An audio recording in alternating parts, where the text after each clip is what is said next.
Good morning, or evening, or afternoon, or middle of the night, whenever you may be tuning in to this virtual service of the Unitarian Universalist Fellowship of Waynesboro.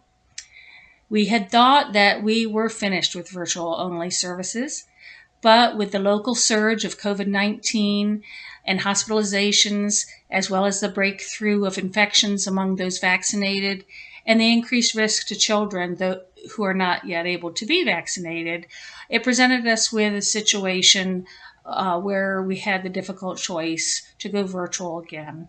And it just seemed the only way to go for right now. We look forward to getting past this surge and again being back together for in-person services and religious education. We are an LGBTQ welcoming congregation committed to full inclusion in every area of fellowship and leadership of persons whose sexual orientation or gender identity have often not been accepted in religious life of this nation.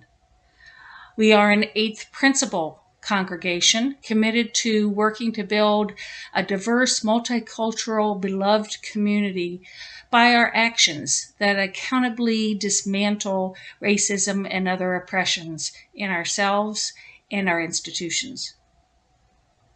Both of these commitments to increase our action toward growing justice and equity in ourselves and in our world were freely chosen by this fellowship after a period of learning, and then was decided by a democratic vote of the congregation. We strive to be a better, more just version of ourselves in each tomorrow than we have been before. I'm Debbie Roger. I am currently on the worship parts team. I have been a member of UUFW for 19 years this month, and ever since have served in some capacity on the board, on a committee, on a team, and encourage other folks to get involved as well. When we meet, we light a flame in a chalice. This flaming chalice is a symbol of this progressive movement and faith. We're going to light it this morning with words by Amy Brooks. Even as the days will now grow shorter, and our homes begin to shrink smaller, and our wicks burn lower, and our will to endure flickers, like a lit candle in a jar, on the sill of an open window, we light this chalice to kindle a flame of warmth as a reminder to the connection that draws us in, to a community that opens us up, in gratitude for the breath in our lungs, the love in our hearts, for the gift of this day, alive.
Our words of prayer this morning are a medley of words by Burton Carley and David Horst. I do not know if the seasons remember their history or if the days and nights by which we count time remember their own passing. I do not know if the oak tree remembers its planting or if the pine remembers its slow climb toward sun and stars. I do not know if the squirrel remembers last fall's gathering, or if the blue jay remembers the meaning of snow. I do not know if the air remembers September, or if the night remembers the moon. I do not know if the earth remembers the flowers from last spring, or if the evergreen remembers that it shall stay so.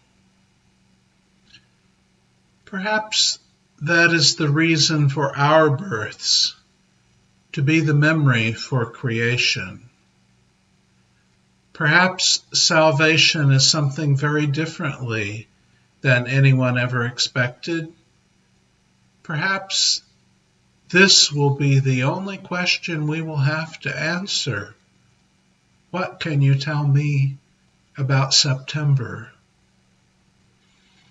Once, many gray autumns ago, I came upon a tree. The tree, a poplar, had dropped all of his leaves but one, just one.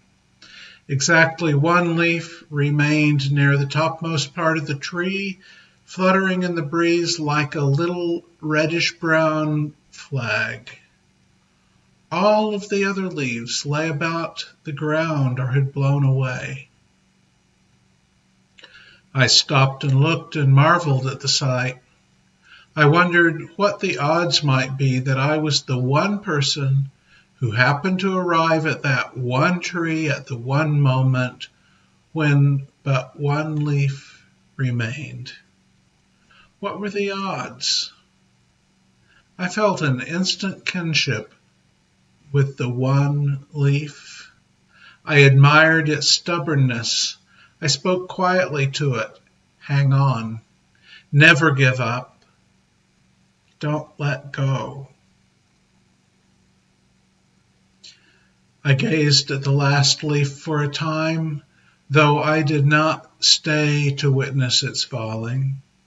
I did not want to witness its falling. The leaf was not ready to let go and drop silently to the ground, and neither was I, though I knew we both would, in time, let go.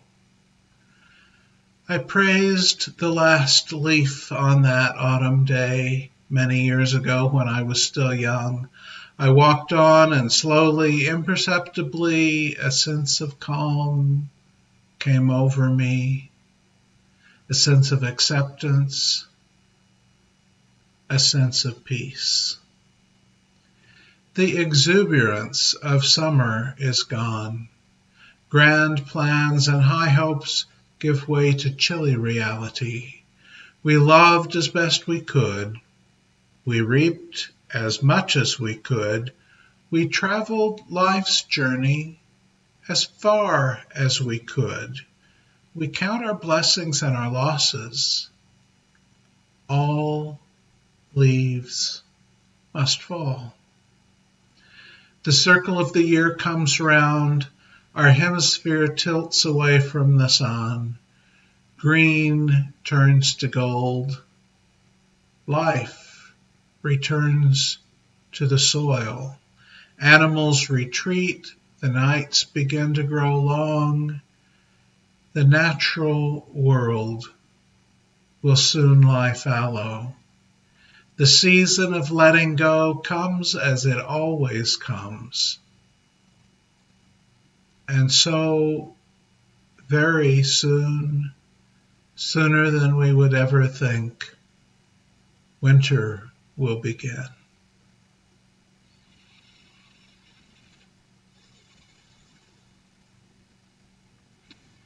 We come together in person each Sunday, happy to share the joys and sorrows of our personal lives with the members of this caring community.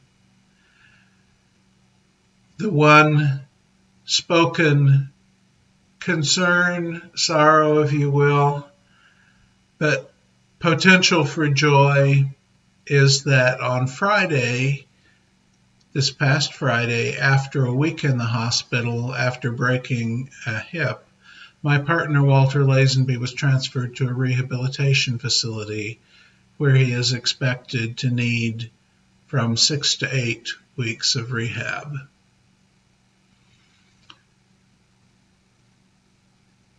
Let us hold this and all unspoken joys and sorrows of this congregation together in our hearts quietly.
No storm can shake my inmost calm, while to that rock I'm clinging, since love prevails in heaven and earth.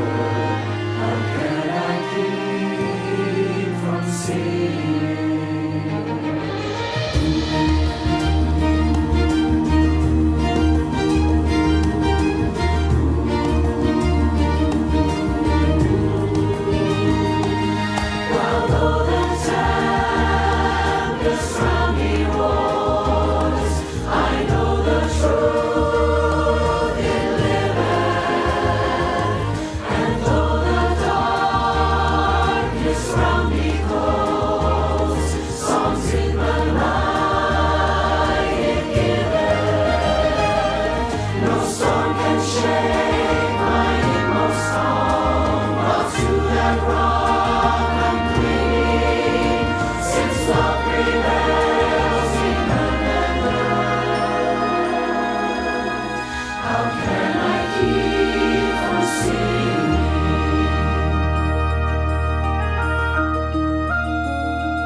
The leaves aren't lit, but morning struck a match so I can see a path through Lineker.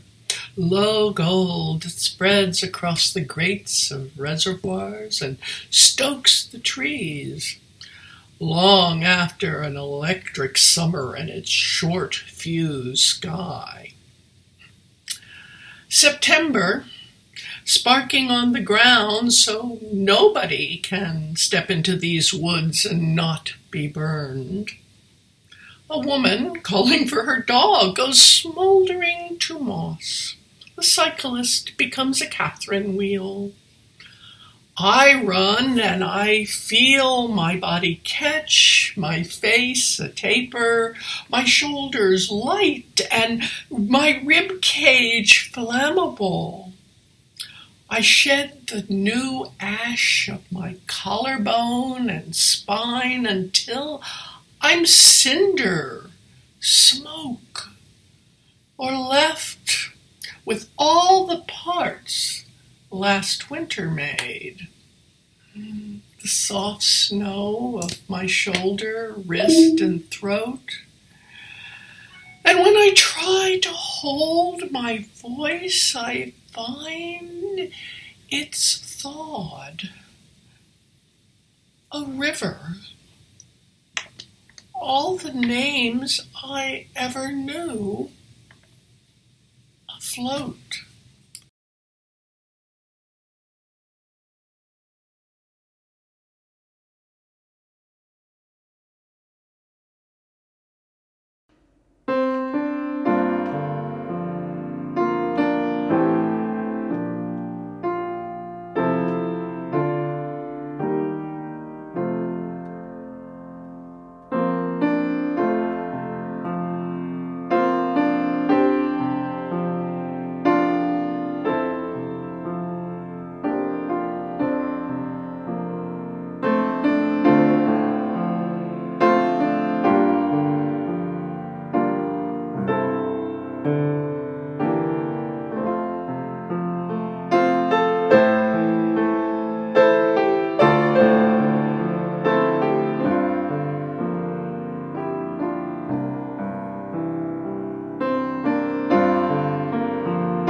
I have said that the equinoxes and solstices are really our only truly natural holidays or even holy days. Everything else springs from our various national, ethnic, religious, and economic cultures. But the solstices happen in the seeming path of the sun around the earth when days or nights, depending on which solstice it is, have been getting shorter or longer and now switch to longer or shorter. And equinoxes happen when more or less the hours of dark and light are equal. The term equinox itself derives from Latin meaning equal night. Technically, equinoxes come 2 times in the year, in March and September, when the path of the sun crosses the Earth's equator. And that's, of course, told from the perspective of someone on the Earth's surface. Though seasonal weather shifts happen on a variable schedule, equinoxes and solstices are used generally as the marking of the beginning of a new season. And here we are again. This year, the autumnal equinox in the northern hemisphere will be at 3:20 p.m. on Wednesday, September 22nd, the first day of fall, which is my favorite season of the year. Like the solstices, equinoxes are at a point in time. It happens at a point in time, not a day on the calendar, not a duration. There is this side of the equinox and that side of the equinox, but it doesn't last for even a second. There is no duration. This wasn't what Gertrude Stein was referring to in her famous words, "There's no there." Yet it feels apt when something happens but has no duration. Our experience of the world leads us to expect anything that happens to have a duration, however brief. What the autumnal equinox does portend, it seems, is the elusive quality of balance. Roughly equal hours of day and night that come twice a year suggest a natural balance, even as everything is permanently in flux. It is something said rather flippantly that even a broken clock is right twice a day, and equinoxes show us that light and dark exist in shifting balance and are equal twice a year. And twice a year it becomes more obvious as we pass through these phenomena. We also have the English word equanimity, that willed or natural ease of acceptance of what is and what is unfolding. The autumnal equinox is falling for us in the season of tropical storms that have grown more dangerous with the developments of climate change. And this pairs the light and the dark balance with the imbalances that challenge any sense of equanimity we may have cultured within ourselves. The poet Seamus Heaney's poem Postscripts speaks of autumn balancing calm and fury. These are his words. And sometime take the time to drive out west into County Clare along the flaggy shore in September or October when the wind and the light are working off each other, so that the ocean on one side is wild with foam and glitter, and inland among stones, the surface of a slate-gray lake is lit by the earthed lightning of a flock of swans, their feathers ruffed and ruffling, white on white, their fully grown, headstrong-looking heads tucked or crested, or busy underwater, unless you think you'll park and capture it more thoroughly. You are neither here nor there, a hurry through which known and strange things pass, as big soft buffetings come at the car sideways and catch the heart off guard and blow it open. The balance we sometimes seek is the balance of a dynamic system, though. Near the equinox itself, night and day are close to balance. We can feel it even in our bodies, but at the same time, That is, the autumnal equinox in the northern hemisphere is the vernal equinox, the spring equinox, marking the coming of spring in the southern hemisphere. The thing and its opposite share our Earth system, each in its own time and place, separated and joined at the same time. And the rest of nature is still swirling around in the light and dark. The balance of the natural world, just as the balance of our minds and spirits, is a balance of imbalances rather than a static, crystallized moment. You really have to take the long view to see the big picture if we want to observe something near balance in our world and in our lives. It's one reason why the twice annual equinoxes are so important to a sense of equilibrium. Fall is full of seeming contradictions foreshadowed by the equinox that starts it all. Many plants wither, and yet it is the season of bounty, a harvest bounty. And this fall, again, as last fall, runs contrary to so much of what we expect fall to be. We come to this equinox without celebrating the late summer and early fall celebrations of our fellowship. Water service, that service soon after the water service about ways to engage in the life of the fellowship, our shared picnic service with the Harrisonburg Unitarian Universalists, the season of coming together and coming back indoors, of marking beginnings of a new year of shared activities is again not happening in ways that look familiar. Our community outreach services of homecoming and open house have been put on hold because of the COVID surge around us. So in the season of equal light and dark, we deal with hurricanes and viruses. We do our part to protect those at risk and to participate in making a system that does better supplying the needs of all.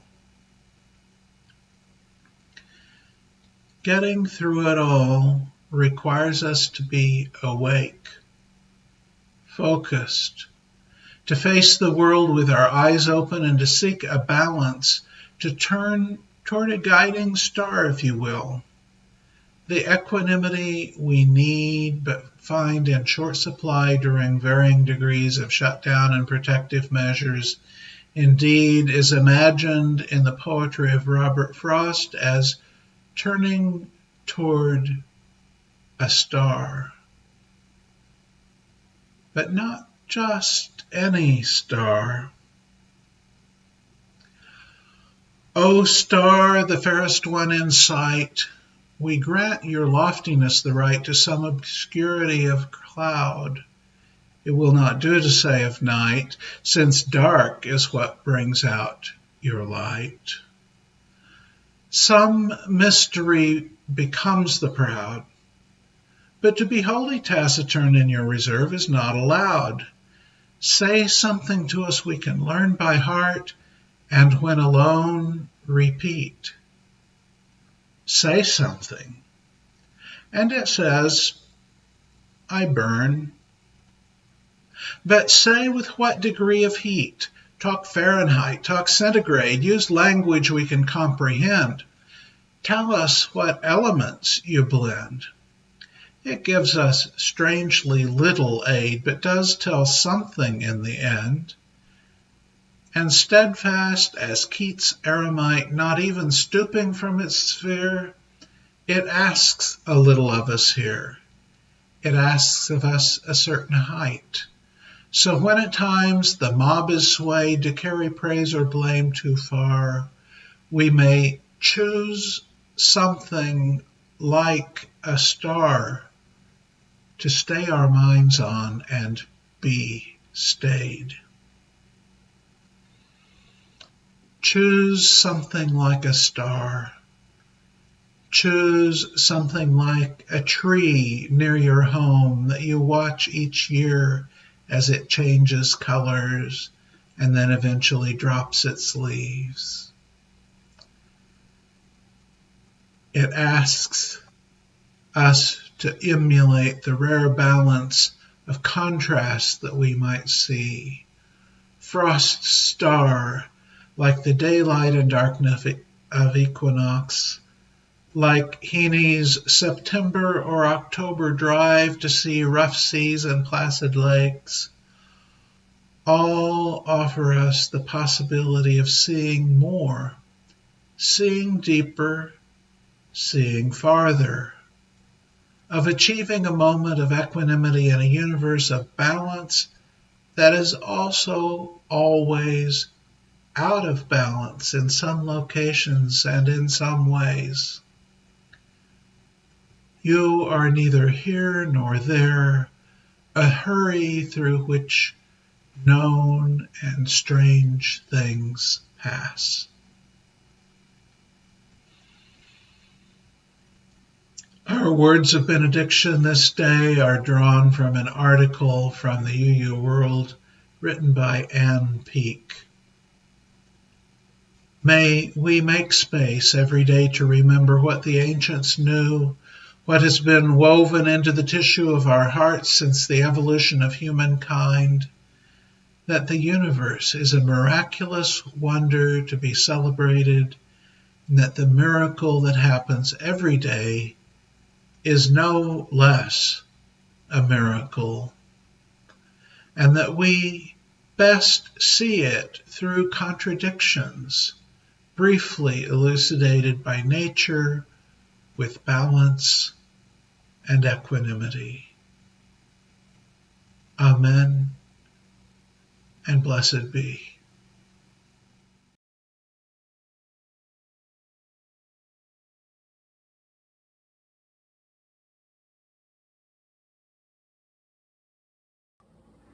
Good morning. My name is Monty, and I would like to invite you to join the UUFW Crop Walk team this year by making a contribution to the special collection of the month of September. You can find the UUFW team page on the website crophungerwalk.org. Again, that is crophungerwalk.org. And look for the UUFW team page. Money raised goes to support local efforts to alleviate hunger, such as the Blue Ridge Area Food Bank, Meals on Wheels, and Disciples Kitchen. This is also a fundraiser for Church World Service, which is an agency that provides resettlement services for Afghans and other refugees in our area. As you are able, we would love to see you at the physical walk, which is on Sunday, September 26th. In the afternoon, we meet at the Pavilion at Ridgeview Park and do a 3-mile loop around the Waynesboro Greenway. This is an important public statement of support for these efforts. Again, we hope to see you there, and thank you for your support.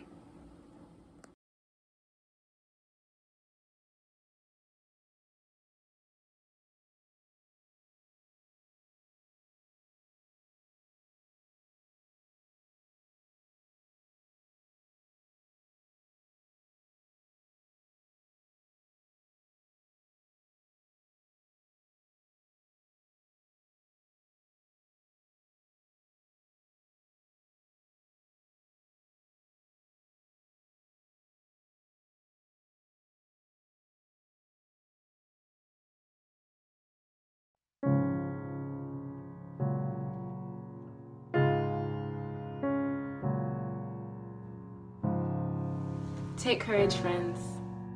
The way is often hard. The path is never clear. And the stakes are very high. Take courage. For deep down, there is another truth. You are not alone. Here in reverence now we gather for the blessings we have known.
Take courage, friends.